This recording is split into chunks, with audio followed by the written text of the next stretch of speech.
প্রথমত এই যে জেন জির কথাটা দিয়ে প্রথমে শুরু করি। তো এই যে জেন জি এবং এখন সমসাময়িক সময়ে যেই প্রজন্ম, তাদের কাছে নিয়ে আসার চ্যালেঞ্জটা সবচেয়ে বড় ছিল।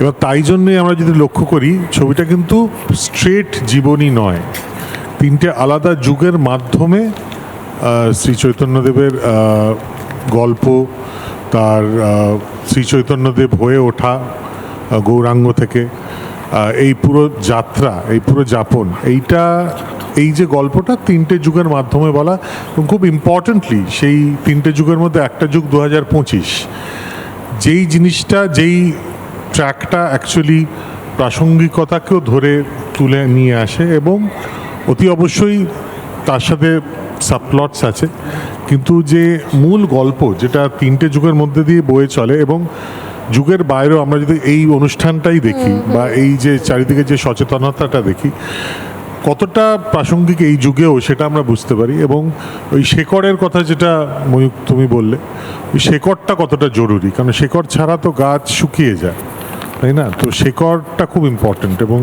সেই জায়গা থেকে এই ছবির চিন্তা, যদিও এই ছবির চিন্তা অ্যাকচুয়ালি আমার নয়, এই ছবির চিন্তা রানা সরকারের, এবং জাতিস্বর এবং চতুষ্কোণের পর আমরা ভাবছিলাম যে কি করব একসাথে।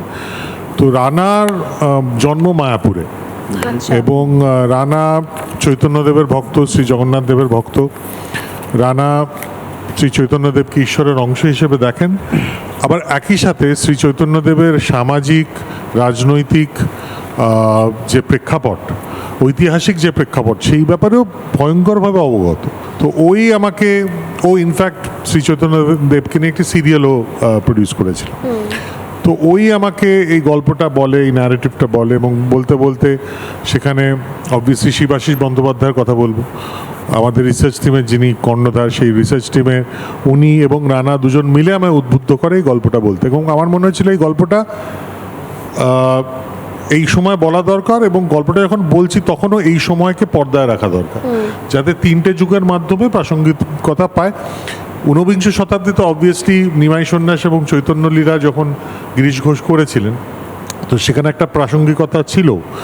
এবার তার সাথে এই যেরমভাবে হিস্টোরিক্যাল ফিকশন তৈরি হয়, দু লাইন ইতিহাসের মাঝখানে একটা ফিকশনাল খোঁজ বা অন্বেষণ, চৈতন্য অন্তর্ধান রহস্য বলে যে নাটকটি উল্লেখ করা হয়েছে, এরকম নাটক কিন্তু অ্যাকচুয়ালি নেই, কিন্তু সেই নাটকটাকে পস্টুলেট করা হয়েছে যাতে আমরা এই থিওরিগুলো নিয়ে আলোচনা করতে পারি।